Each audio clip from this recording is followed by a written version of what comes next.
Hello, students! We're back! Estamos de volta, hoje com a atividade 28 e 29 da plataforma digital. Vamos começar revendo o passado do verbo to be, né? O passado do verbo to be tem duas formas, was e o were. Na afirmativa, wasn't e weren't na negativa.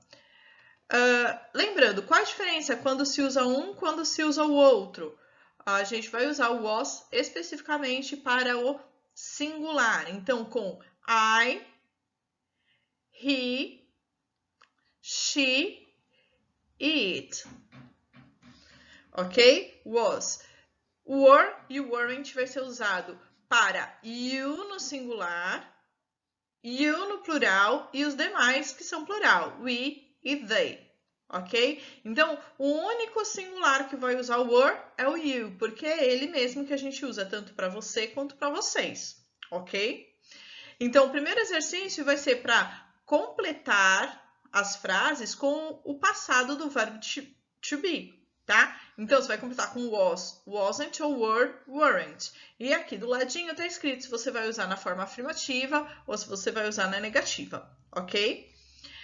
Na 2, você vai formar perguntas com o was e o were. Como é que faz a pergunta? Lembra que na pergunta sempre ele vem para antes do sujeito, ok? Então, se eu tenho aqui, ó, where, you, então eu tenho que fazer uma pergunta usando where, que quer dizer onde, e you, que é você, ou vocês.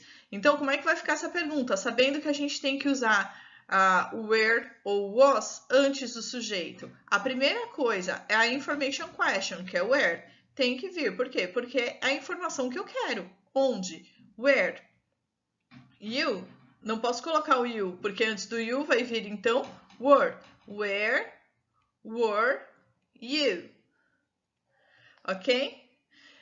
Aqui tem uma information question, aqui não tem. Então, se não tem nenhuma information question, eu quero saber, então eu tenho que colocar antes. Não preciso, vai começar com o verbo to be. Eu não preciso colocar nenhuma palavra antes dele. Ok? Ó, mesma coisa. Sam, aqui já tem uma information question. Why? Por quê?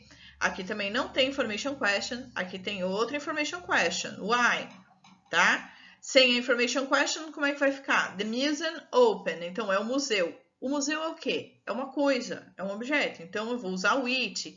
Se eu vou usar o it, a forma do verbo to be, was. Ok? Então, vamos lá. Como é que eu vou colocar isso? The museum. Então, o verbo to be tem que vir antes. Então, was the museum open? O museu estava aberto? Tá bom? Então, temos dois exemplos aqui. Quando eu tenho information question e quando eu não tenho. Ok? É só fazer as questões das outras letras aqui dos outros exercícios. Right?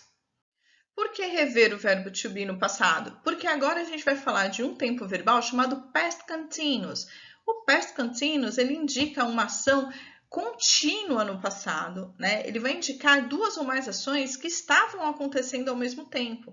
Neste caso, a gente vai usar while, que quer dizer enquanto. Então, enquanto algo acontecia, outra coisa acontecia também, ok? Ou enquanto alguma coisa estava acontecendo, uma outra ação interrompeu, ok? Então, para ficar um pouco mais fácil, vamos ver isso daí na prática, né? Então, a estrutura, qual vai ser?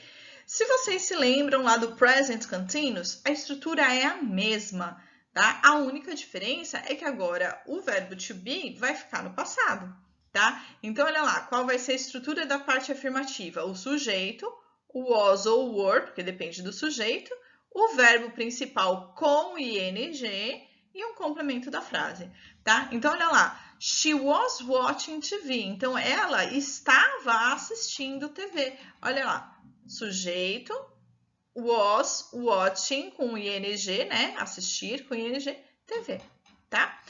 They were playing soccer. Então, ó, eles estavam jogando futebol. They were playing soccer, ok? Não pode esquecer o ing. Fica errado? Fica, tá?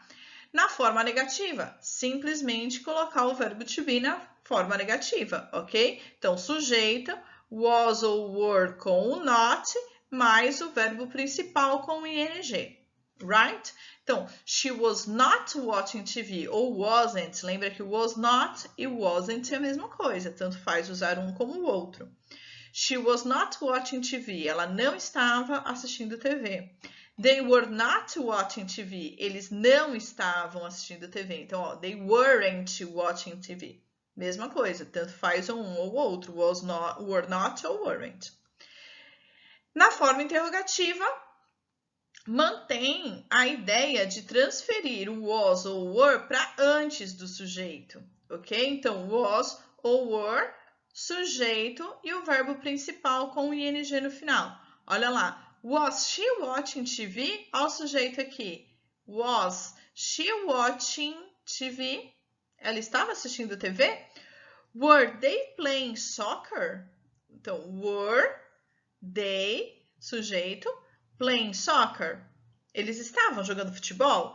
Lembrando que vai sempre começar com o verbo to be na pergunta. Depende. Se for uma information question, eu não posso começar com o verbo to be. Eu vou começar com a information question. Então, se eu for perguntar quando ela estava assistindo TV, eu vou ter que usar, então, when was she watching TV? Então, não memoriza para, quando é pergunta, começa com o verbo to be. Nem sempre, tá? Se eu estiver pedindo uma informação, eu preciso que comece com a information question. Então, memorizem que o quê? Que o verbo to be vem antes do sujeito. O sujeito está aqui, verbo to be vem antes, ok? Para finalizar, então, a gente tem um exercício sobre o past continuous e esse exercício é sobre esta figura. Então, olha lá. O acidente da imagem aconteceu ontem. Que acidente? Os dois carros que bateram. Escreva o que as pessoas estavam fazendo na hora do acidente. Complete as frases com os verbos no past continuous. Então, olha lá. A gente tem aqui o Arthur, a Sally, a Terry, Sue, Maggie, Dan, Stevie, Amanda, Peter e a Joy. Então, você vai olhar pela imagem o que eles estavam fazendo e completar aqui as frases do lado com essas ações, certo? Então, ó, Peter, a bike. Então, o que o Peter estava fazendo? Acha lá o Peter, ó, Peter aqui. Então, ele estava o quê? Andando de bicicleta? Como que é andar de bicicleta em inglês? E aí, completa aqui. Lembra a estrutura? Verb to be e o verbo principal com ing no final. Tá? Não basta só colocar aqui o verbo de andar de bicicleta, a gente está completando com o past continuous, tá? Então, tem que ter essa ordem. Terry and Sue. Então, a Terry and Sue são duas pessoas. O que elas estavam fazendo? Então, cuidado com a forma do verbo to be. São duas pessoas. Dan. Olha lá, o Dan. O que o Dan estava fazendo? Steve and Amanda. Steve and Amanda também, ó. Duas pessoas. Tá? Então, cuidado, que vocês têm que prestar atenção. Você vai completar com o verbo to be, o verbo principal e lembrar de colocar o ing no final. A outra coisa a se prestar atenção, a pessoa que está fazendo a ação é singular ou é plural, ok? É só isso, tá super simples essa atividade. Volto na próxima, então, com mais dicas. Bye, bye!